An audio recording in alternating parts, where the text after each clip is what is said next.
ओम श्री गणेशाय नमः।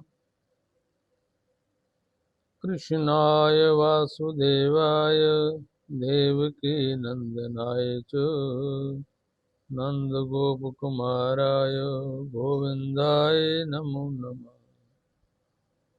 कृष्णाय वासुदेवाय हरे परमात्मने प्रणतक्लेशनाशाय गोविंदाय नमो नमः। गोविंदाय नमो नमः। गोविंदाय नमो नमः।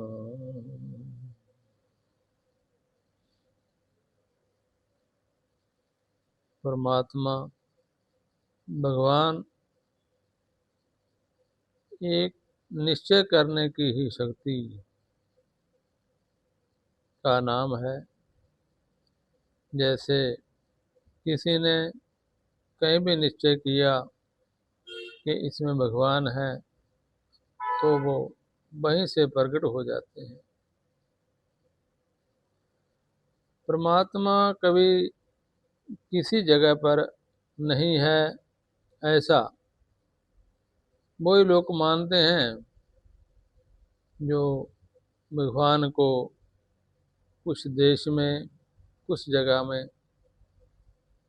बंधक बना के रखते हैं कि हमारे ठाकर जी जहाँ हैं आपके ठाकर जी वहाँ हैं, हम जहाँ पूजा करते हैं आप वहाँ पूजा करते हैं। भगवान सब जगह व्यापक हैं।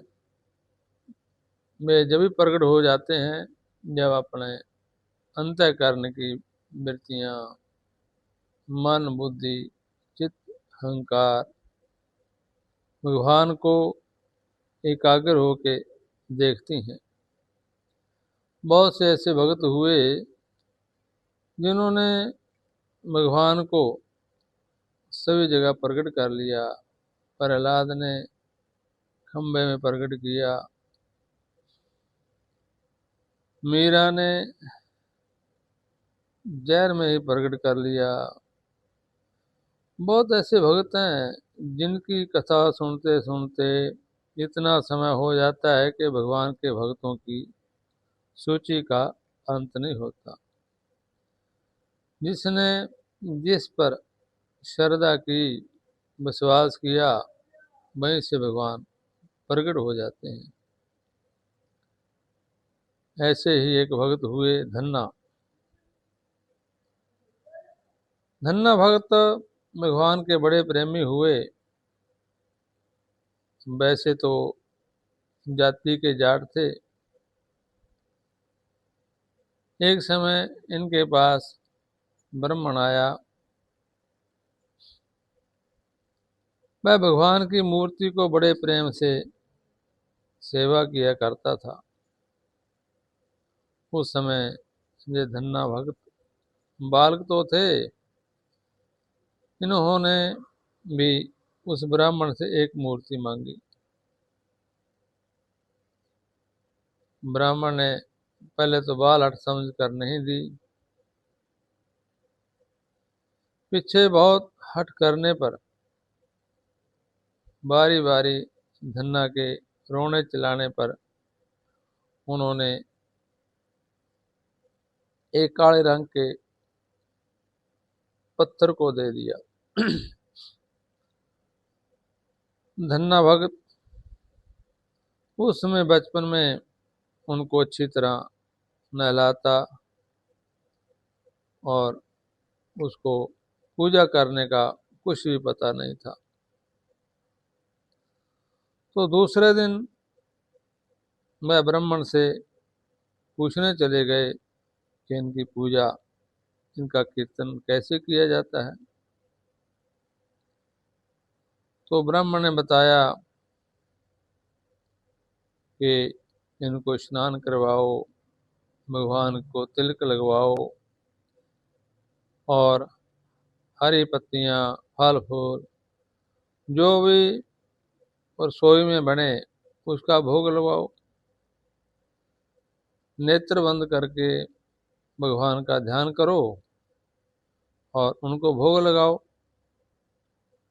और भोग लगाने के बाद उनका प्रसाद अपने परिवार में बांट कर खाओ। ब्राह्मण के ऐसा बताने पर धन्य ने पत्थर की जो शिला दी थी उसका स्नान करवाया, उस पर तिलक लगवाया और चारों तरफ से जो पेड़ थे तुलसी का, बेल का, जो भी जैसे उनको दिखाई दिया उन्होंने तोड़कर उस पर चढ़ा दिया।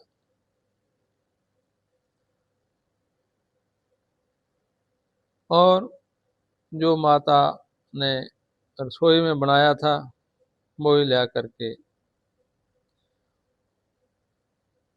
भोजन का प्रसाद मूर्ति के आगे रख दिया और आंखें बंद करके बहुत देर तक ध्यान करते रहे कि भगवान भोग लगाते होंगे।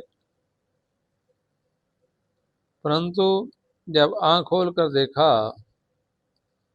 तो भोग ज्यों का त्यों ही रखा हुआ।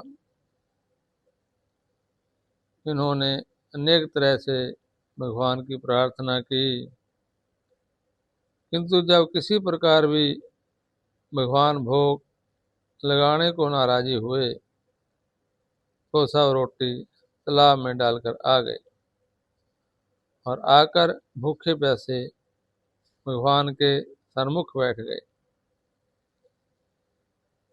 जब कई दिन इस प्रकार भूखे प्यासे हो गए, शरीर बहुत जीर्ण हो गया, तब भगवान अपने ऊपर सच्चा प्रेम देखकर बड़े प्रसन्न हुए और रोज की तरह भोग तैयार किया, भगवान का भोग लगाया। तब भगवान ने सोचा कि ये तो ऐसा ही करता रहेगा, इसलिए इनके सामने ही हम भोग लगा लेते हैं। भगवान प्रसन्न हुए और रोटियों का भोग लगाने लगे।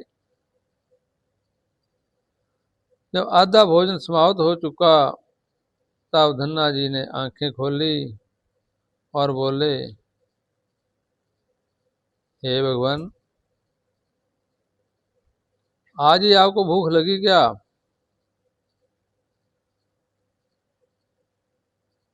कि सभी भोजन खा जाओगे और मेरे लिए कुछ नहीं छोड़ोगे? भगवान जय सुनकर हंस पड़े और बचा हुआ भोजन छोड़ दिया। इसी प्रकार नित्य धन्ना भगत भगवान का भोग लगाता